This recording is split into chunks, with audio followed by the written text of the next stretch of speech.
back to my channel. We are here today, as you may have guessed, with Taylor Swift's new album. We were here last week. We were here last year. We were here the year before. We were here for all her releases since Evermore. Evermore was my first reaction to an album in this channel. My first music reaction to an album in this channel, because my first reaction video was to the 2021 Grammy Awards. Way back in December 2020, when I began this channel, I was just a baby. I recorded in my mom's bedroom still. Different era, completely different era. We are here nearly 5 years later, in this gathered here today to listen to The Life of a Showgirl, to listen to which is likely one of the most interesting albums of hers. It's the first time in over a decade when she does not collab with Jack Antonoff, something I had been praying and wishing but didn't think I would get even in my wildest dreams. Because they seem to be like, I don't know, glued together. And I think it's a good thing that she decided to put him aside here so we can get something different. I try to stay, it's the afternoon now, so the album's been out for 15 hours as we speak, but I've tried to stay away from as much commentary and whatnot about it. But I do have friends and friends talk, and I hear things. I read things. I am neither blind nor deaf. So I know it's divisive. It's been divisive, and the most divisive since Reputation, which to me doesn't say much because the Tortured Poets department was quite divisive. It's also going to be Taylor Swift's chance of redeeming herself to me. I haven't liked an original album of hers since Evermore. I didn't like Midnight's the worst of her career. I did not like the Tortured Poets department, the second worst of her career. So I am curious to see what The Life of a Showgirl is gonna be like. But I think I've already spoken a lot. Without further to say, track number 1, The Fate of Ophelia. Now, do let me, come on.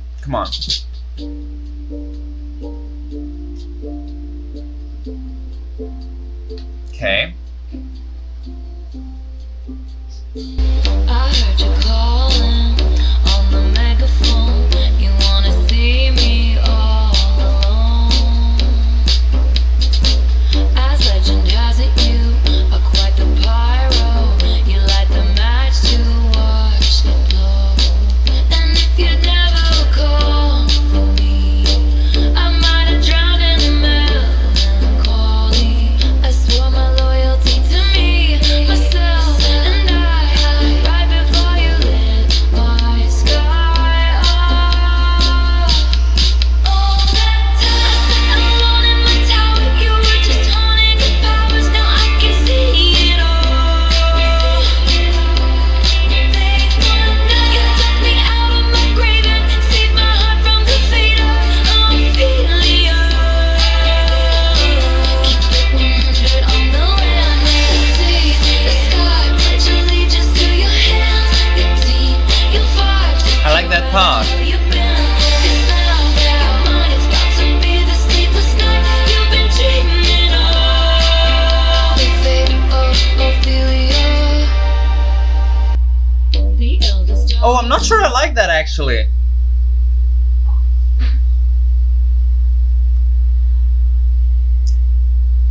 The verses are good. It's different, but not as different as I wish it was. I still hear some midnight-y things happening here. Of a nobleman, Ophelia lived in fantasy. That's good though. Love was a cold bed, Oh, full of scorpions. The venom stole her sanity. this part is good. You'd never call. I might have lingered. Right here, it kind of loses me. You wrap around me like a chain, a crown. I like that. Pulling me into the Okay, chorus. all that time alone in my tower, you were just honing your powers. Now I can see it all. I don't know. They want the fate of Ophelia. You saved my heart from the fate of Ophelia. Yeah, I don't know. I think I'm gonna need more time. Shoot. I'm gonna need more time with this one. I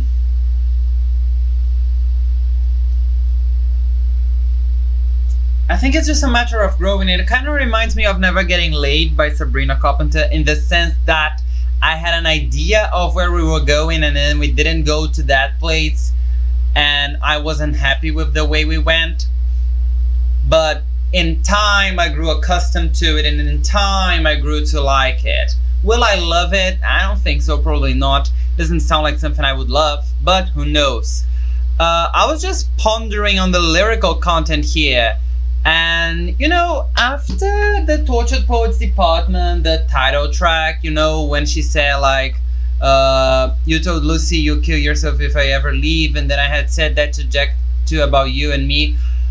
I wonder how Taylor likes to play with metaphors and things like that, but I wonder just how literally this could be after knowing that she contemplated suicide after her relationship with Maddie Healy, and then after Maddie Healy, of course, we had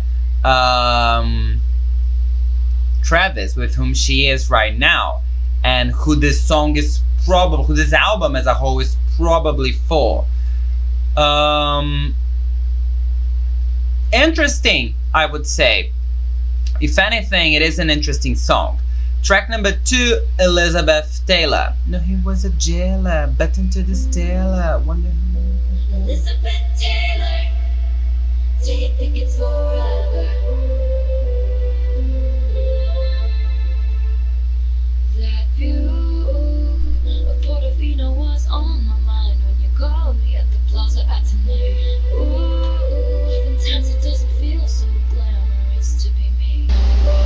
And if your letters ever said goodbye, I cried my eyes wide. Elizabeth Taylor, tell me for real, do you think it's forever? And I'd go on, but I never had to. And I can't have fun if I can't help being I am wild.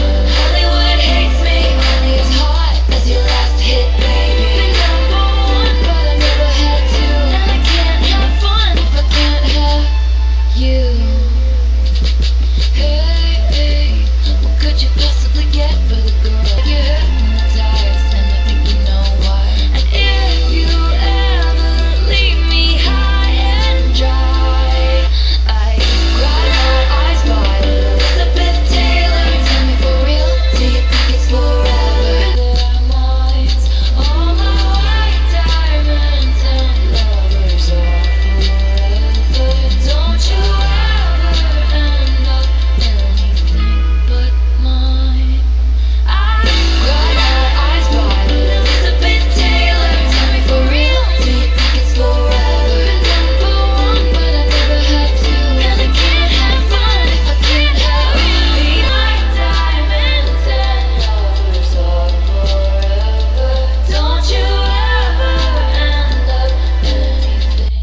It's not often that I don't have anything to say.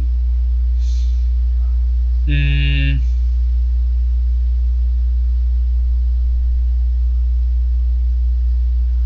just kind of thought it was boring, to be honest. Like,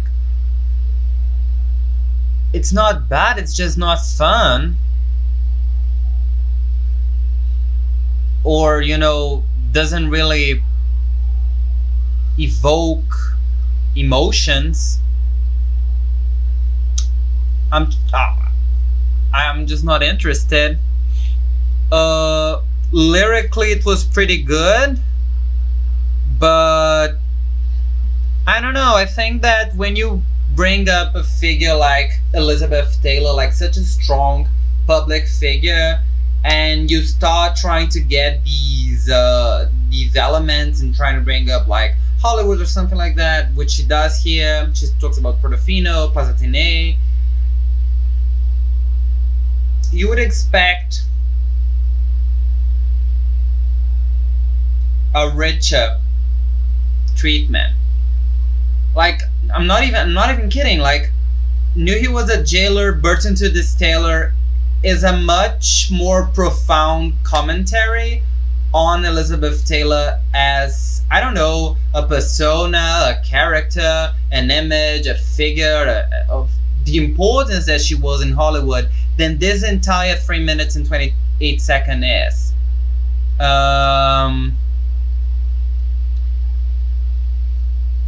I just don't get why she would use that here. The very name of the song, because of the very nature of bringing up Elizabeth Taylor sounds gratuitous. I don't get the point of the song. I don't understand its raison d'être, its reason of being, why it exists. I don't care. I don't. Not that I don't care. I don't understand why it's here. What exactly is this song doing? What's its tellability? That's what I'm questioning myself right now. Track number 3, Opalite.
Oh, I like that. Oh, good.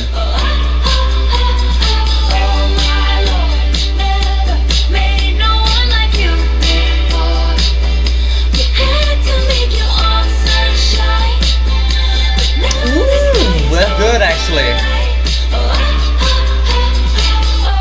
You couldn't understand it, why you felt alone. You were in it for real.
Okay, finally. This song was fun. This song already mended the issue I had with the previous ones. At least I had fun with it. It's light. It's fun. It's just fun. Sometimes that's what we want. Sometimes that's what we want. Just a little bit of fun. Cute little moment. Kind of reminded me of some of the songs. Some of the songs. Sure, it kind of reminded me of the sound also of Red. Red is my favorite album of hers. This mixture of trying to leave country to go into pop but not fully embracing it. I listen to some computer-based production, to some live instrumentation as well. The mixture of both work very well. She does something fun again and interesting with the verses and with the chorus, the post-chorus, the pre-choruses. She messes a lot with her voice. I like that. Give me something different. Sure, it's sort of reminiscent of some of her previous work, but she's got over 10 albums. By now, it's pretty much difficult to find something that isn't reminiscent of something she has done before. But at least, it's fun. Track number 4, Father Figure. This must be the one with the George Michael sample.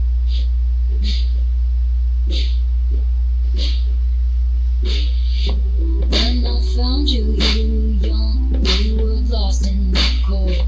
Pulled up to you in the jack, turned your accent to gold.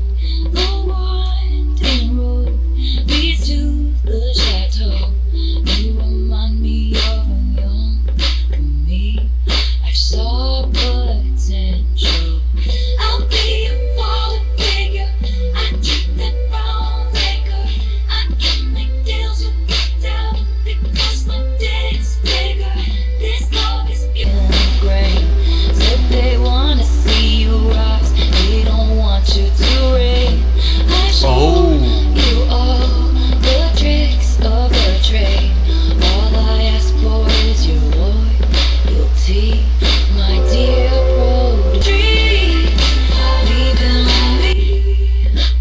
Okay, now we're doing something that I had been wondering where it was, which is jumping into the narrative of the life of a showgirl. This is what I had been questioning. It's when we were going to have some sort of commentary or criticism in the practices of the music industry. Okay, this is something that's straight up out of Taylor's experience.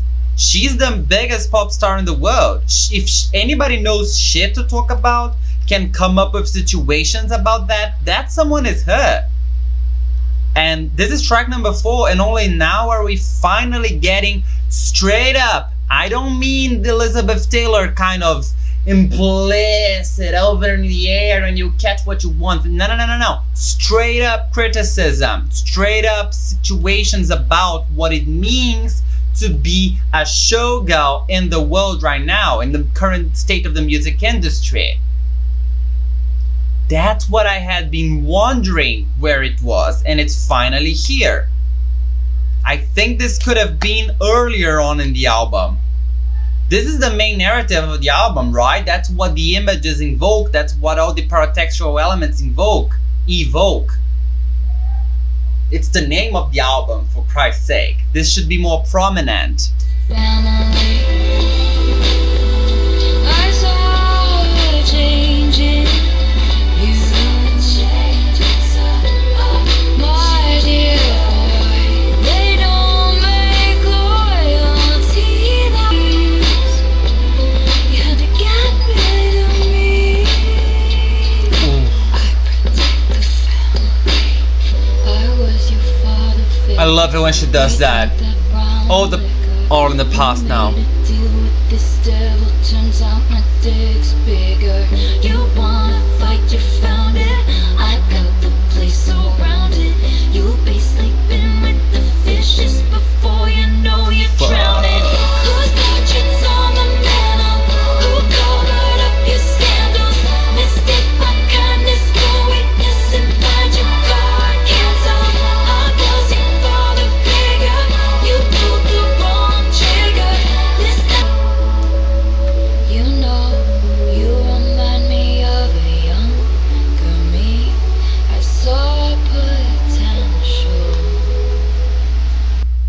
Okay, this is the Taylor Swift writing. Okay, this is the storytelling country days Taylor Swift writing. This. Let me add this to my library. I don't love it.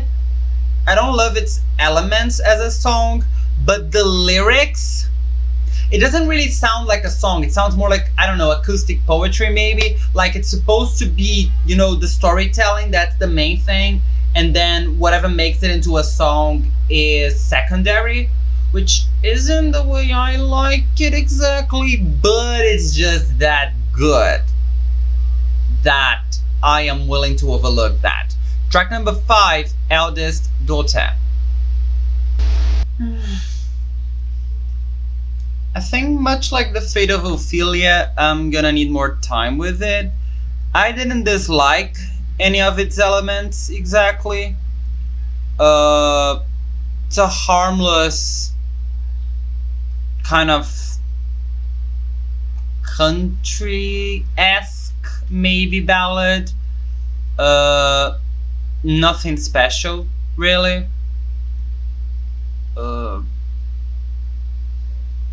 Heard better in her discography, heard better in the album even. So yeah, track number 6, halfway through the album, Ruin the Friendship.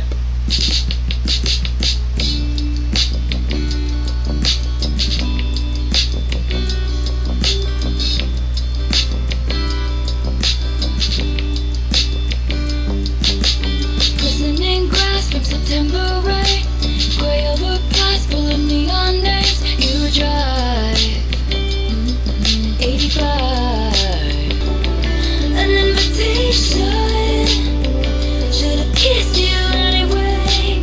Should've kissed you anyway. And it was not convenient, no.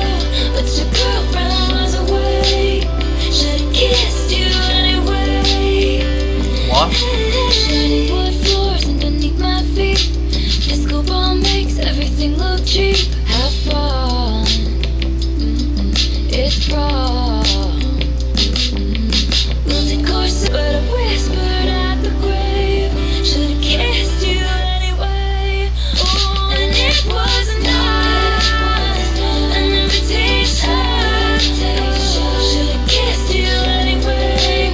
Should've kissed you anyway. All your life. Should've kissed you anyway. Should've kissed you anyway. You know, I think my problem with this album, it's on me. Everything was pointing for this album to be her big comeback to pop. You know, it being the imagery, again, all the paratextual elements, the title, the way she carried herself, the fact it was produced by 2 people who are known for being fantastic pop producers. I thought this was going to be her comeback to synth pop, to dance pop. I even thought this might have had some element of electronic music in them. Why not? But it's not. The more I listen to it, the more I realize it. All these elements baited me, and I don't think just me, I think most people in fact, into believing the album would be something that it's not. And while I do think it's a bit deceiving, I also can't be mad at the result, because if this were in Speak Now or Red, even Fearless, I wouldn't bat an eye at it, and I would like it. So that's not on the quality of the song. So I think I'm gonna like these songs eventually, but I will need to re-listen to this album knowing that it's nothing of the sort. It's not at all what it was marketed to be, what it was indicated to be, or even what Taylor Swift herself said it would be. It's just nothing like that. This is a Taylor Swift album. It's just not this kind of album, or the kind of album that you would expect an album with the title The Life of a Showgirl, produced only by Max Martin and Shellback, to be like and to sound like. Whether or not that should be the case, I think that's up for debate. I think it's debatable whether she's right or wrong for having promoted the album one way and delivering it another way. I think that's highly debatable, but I am not here to debate that. This is a reaction, not a review, not a commentary, not an analysis. I am reacting. This is my reaction. Track number 7, Actually Romantic.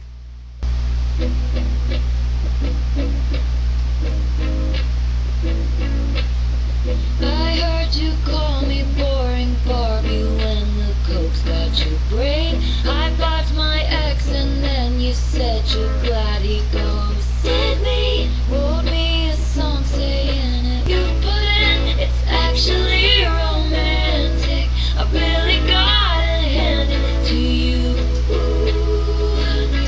No man has ever loved me like you do. Hadn't thought of you in a long time, but you keep sending me funny valentines, and I know you think it Oh, I like the production here, finally. Good. Like a toy chihuahua bugging at me from a tiny purse. That's how much it hurts. How many times has your boyfriend said, why are we always talking about actually sweet? All the time you've spent on me, it's honestly wild. All the effort you put in, it's actually romantic.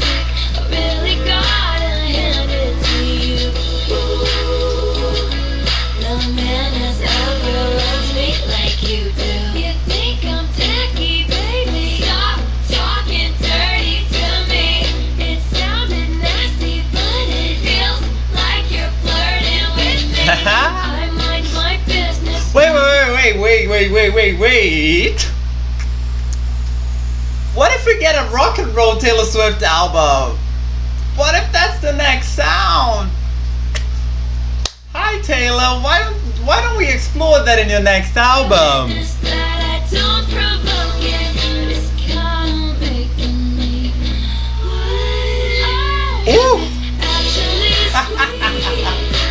All the time you've spent on me is honestly lovely. Attention, actually romantic. Yeah. Romantic. Okay, I can confidently say this is the first song in the album that I like. I like this one. It's good. Production on point, lyrics on point. I know this is a diss track to Charlie. I know. I am not oblivious to the fact this is a diss track to Charlie XCX. But it's effective, it's good, I don't care if it's true or not, it's gossip. It's gossip, it's gossip. We are talking about millionaires here. Let them gossip. What the fuck do I care? They don't know I exist. Do they? They most definitely do not. So why should I care about the details? Why should we? Let them talk, let them gossip, let them handle their shit for the world to see. It's entertaining, it's fun. That's the life of a showgirl. That's what I've been talking. That's what I've been saying since the beginning of the album. Now, track number 8, Wish List. 3.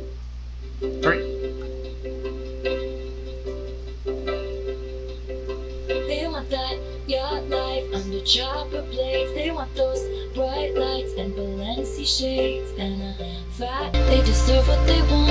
Hope they get what they want. I just want you. Have a couple kids, got the whole block looking like you. We tell the world to leave us the fuck alone, and they do. Wow, got me dreaming about a driveway with a basketball. Ooh, what's up, settle down, got a wish list.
Wow. Wow. Yo, wow. I'm just looking at the track list. This was track number 8, and so far I only added 2 songs to my library.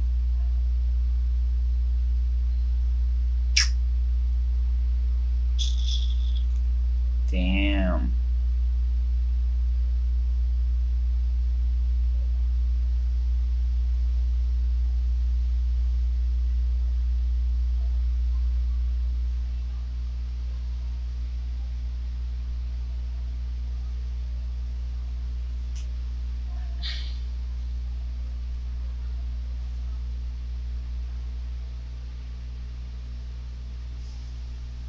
I just don't have anything to say. I guess I'm just shocked that this is what I'm hearing.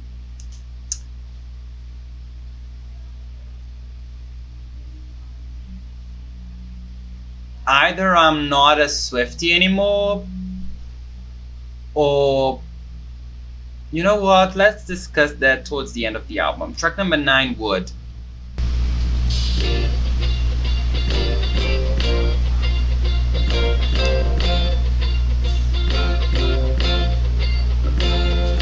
Daisy's bare naked, I was distraught. He loves me not. He loves me not. And he's not lucky. You and me, we make our own love. A bad sign, it's all good. I ain't gotta knock on wood. Only that picture we seen on Okay. never did me any good. I ain't got to knock on wood. It's you and me forever dancing in the dark. Over me, it's understood. I ain't got to knock on wood. Forgive me, it sounds cocky. Oh, I like that. Doom, doom, doom. Oh, fuck. His love was the key that opened my eyes. Girls, I don't Oh, I hear something. catch the bouquet. To know a heart. It's a bit funky. It's funky. It's funky. It's funky. This is what I signed up for. God damn it. Way. And baby, I'll give a benefit of superstition. The curse of Yes. was broken by your magic wand. Seems to me that you and me, we make our own love. New high, I gotta knock on wood. On that picture we seen on a falling star. Never did me any good. I ain't got to knock on wood. I like that so much. Taylor. Over me, it's understood. I ain't got to. Forgive me, it sounds cocky. Tires me and open my eyes. Redwood tree, it ain't hard to see. His love was the key that opened my thighs. Forgive me, it sounds cocky. Tires me and open my eyes. Redwood tree, it ain't hard to see. His love was the key that opened my thighs.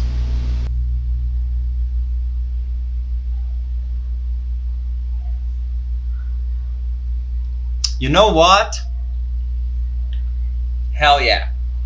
I don't care. I don't care about the lyrics in this one. Hell yeah. You know what? Hell yeah. This is the sound we've wanted. This is more of this energy, this Showgirl energy. Need more of that. Okay, finally. This and Actually Romantic so far have been the 2 best songs in the album, because they're the only 2 songs in the album that I think should be in an album titled The Life of a Showgirl. It's refreshing to know Taylor still got it, but it's sad to know that she still got it and yet chose to not do it for the most part. Track number 10, Cancelled. You thought that it would be okay at first. The situation could be saved, of course, but they'd already picked out your grave and hers. Be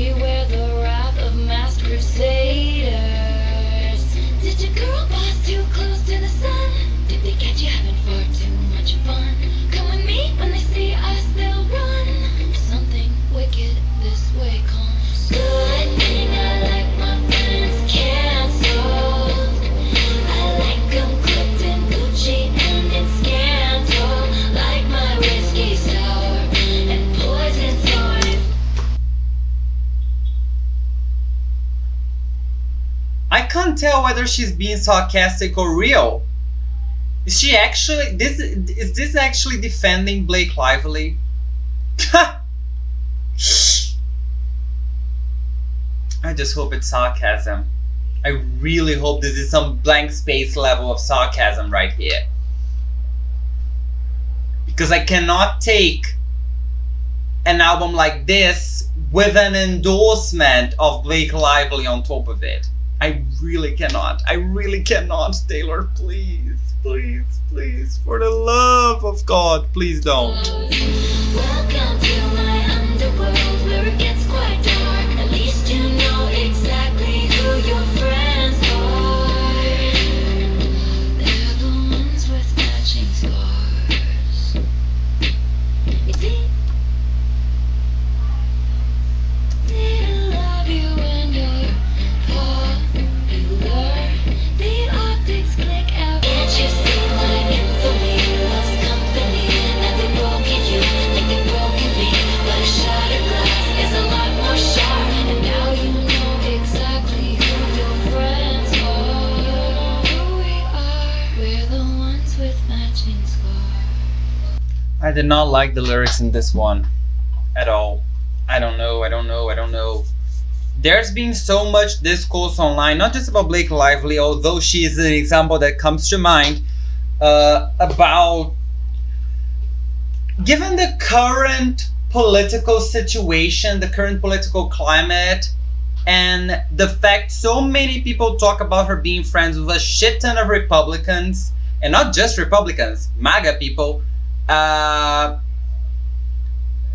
she decides to put out a song like this. She's not beating some of those allegations, y'all. She's not beating some of those allegations. And I don't like that. I don't like that. I don't know. Sure, I should be able to take this with some fictionalization, but it's always so difficult to take Taylor Swift with any grain of fictionalization because she pours so many factual information about her life in her music, like actually romantic, for example, or wood, like redwood. Yeah, sure, because it's ginger. Like, you know, these kind of factual information there that it's just hard to take this as fiction, even though I should, because it's within an album, which is or should be a fictional narrative. But it's just something here. I don't like it. I'm sorry. I do not like the song. Production wise, it was okay at some moments, but I also don't think it progressed. It felt very long, very boring. This album's biggest crime so far is that it's boring. Very boring. Track number 11, second to last. I for once can't wait for it to end. Honey. You can call me honey if you want, because I'm the one you want.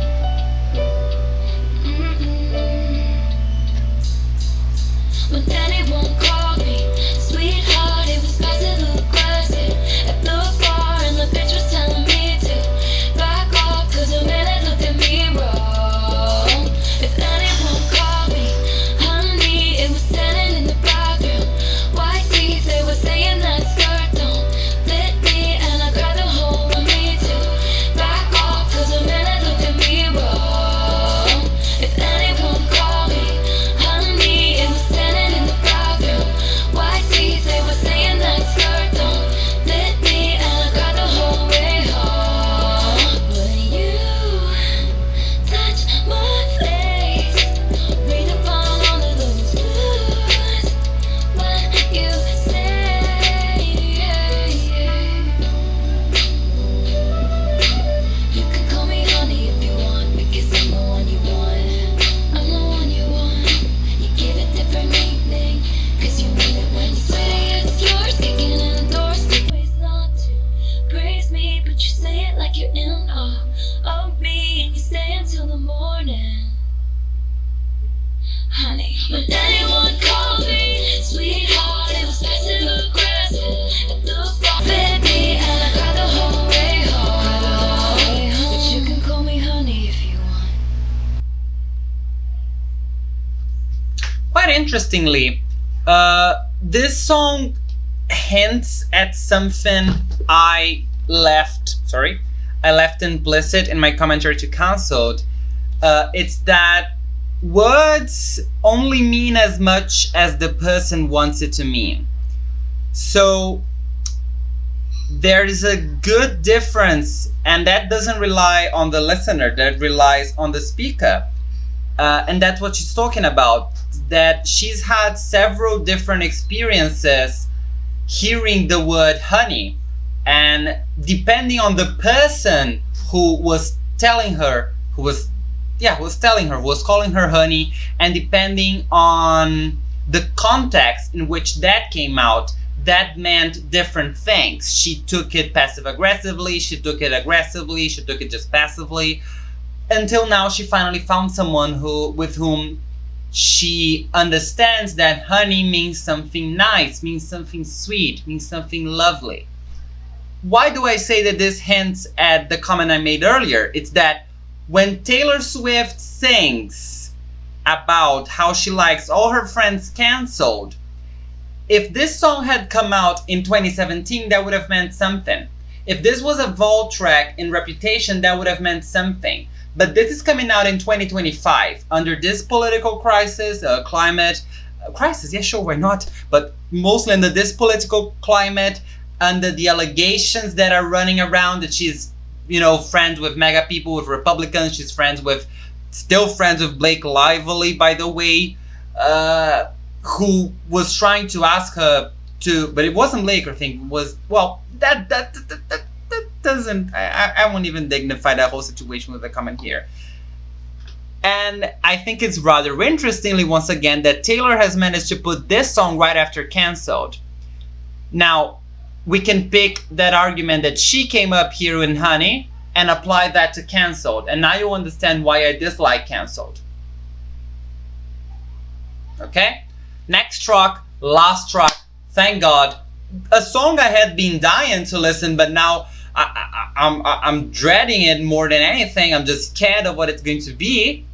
The Life of a Showgirl, featuring Sabrina Carpenter, who released one of the best albums of the year, if not my favorite album of the year, because I sure know Taylor Swift ain't the one who did it.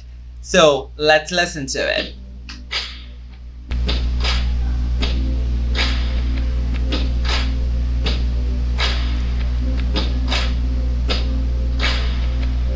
Her name was Kitty, made her money, but you live in my dream. Then she said to me, hey, thank you for the lovely bouquet. You're sweeter than a peach, but you don't know the life of a showgirl, babe. And you're never ever gonna wait. The more you play, the more that you pay. You're softer than a kitten, so you don't know the life of a showgirl, babe. And you're never gonna wanna.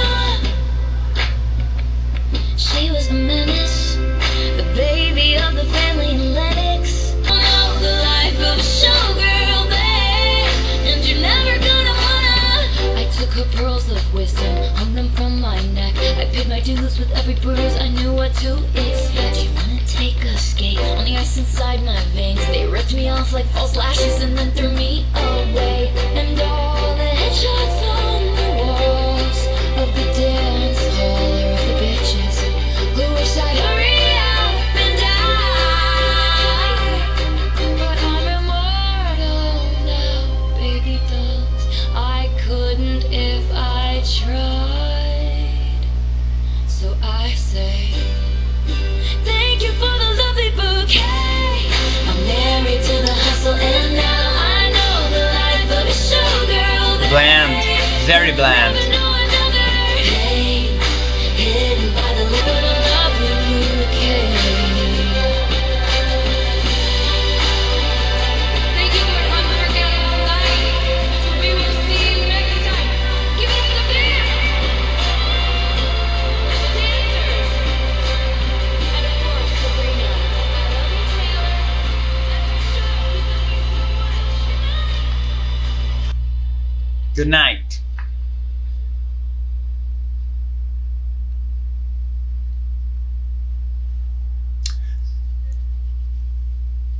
This song pisses me off more than anything because it's supposed to close this narrative of what it means to have the life of a showgirl.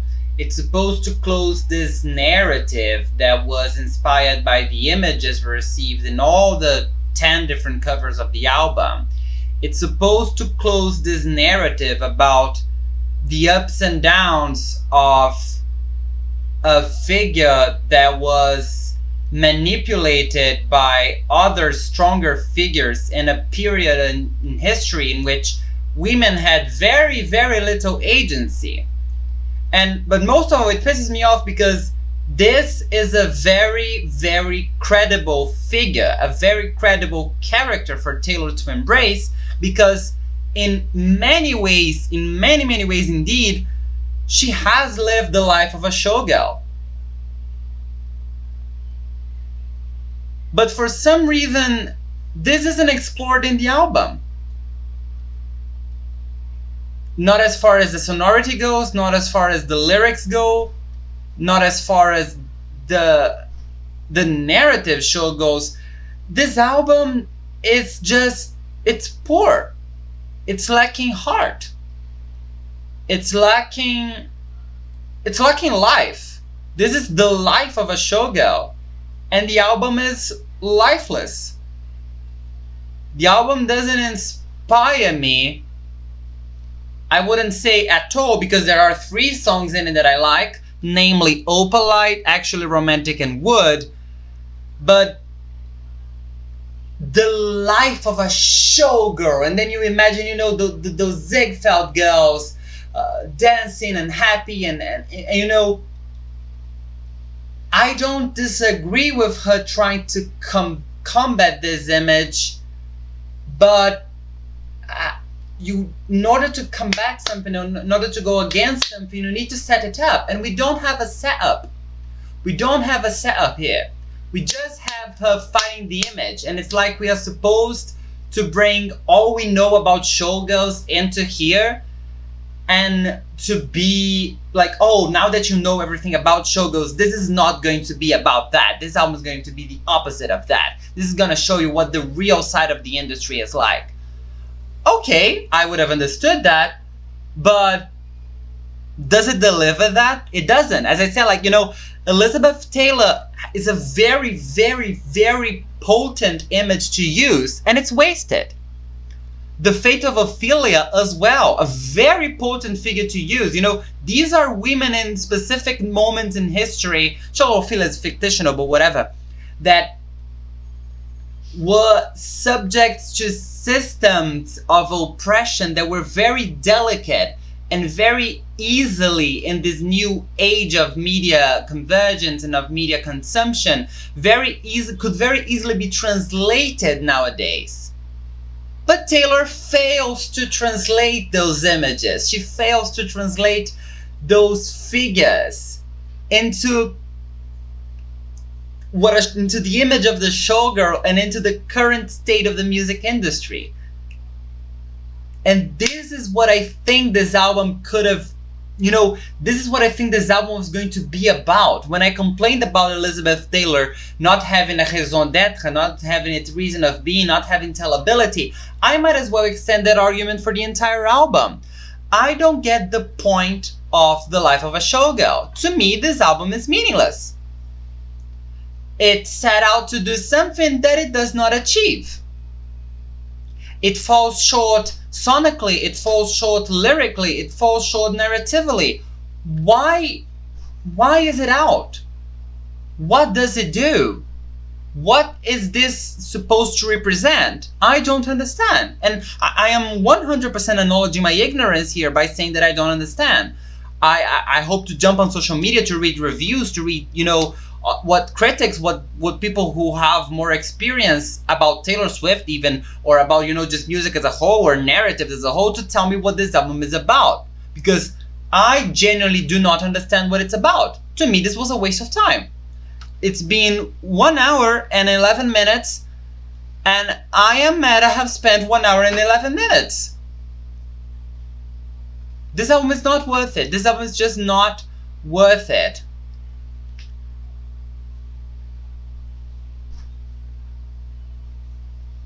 it's, I was gonna say it's hard to believe this was Taylor Swift, but after what she did in both Midnight and the Tortured Poets Department, I don't think it's hard to believe it's Taylor Swift at all. I really just don't think it's hard to believe. It's just, it is what it is. She was once my favorite artist. I just don't think she has it in her anymore. Or actually, I do think she has it in her anymore. She's just not putting out the effort because she can make something mediocre like this and people are gonna eat it up. And it's gonna sell millions of records and it's gonna be well, it might not even be acclaimed. The Tortured Poets Department wasn't. I don't think this one is gonna be. But she has a loyal fan base who's going to stand by her no matter what she puts out. But I have never been this kind of fan for anyone. I have never been this kind of blind stan for anyone. That's not for me. This album is not for me. I'm still a big fan of her music, a huge fan of her music. Her music still means a lot to me.